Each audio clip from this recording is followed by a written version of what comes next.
Friends, here we are starting with our part 3. Part 3 contains 3 clauses.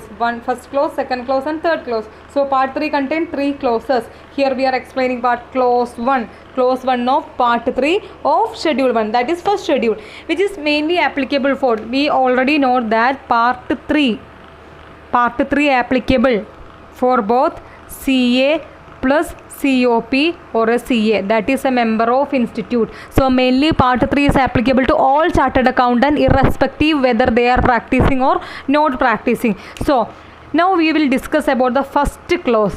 First clause stating that a member of institute shall be deemed to be guilty of professional misconduct if he not being FCA but act himself as what? FCA. That is, he is not FCA but act himself what? FCA.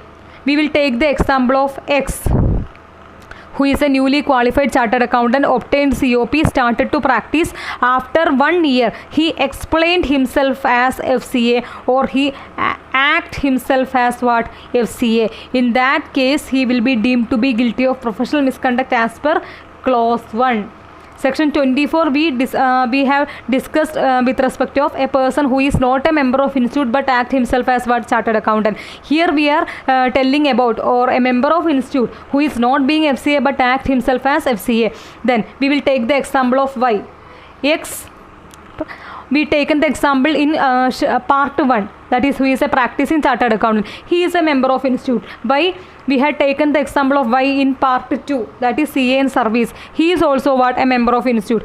Then Mr. Y, who is never obtained COP, he is a employee but he acts himself at FCA. Then in that case, Y will be also deemed to be guilty of professional misconduct. So it is stating that a member of institute who is not actually FCA but if he act himself as FCA, he will be deemed to be guilty of professional misconduct. Easy clause.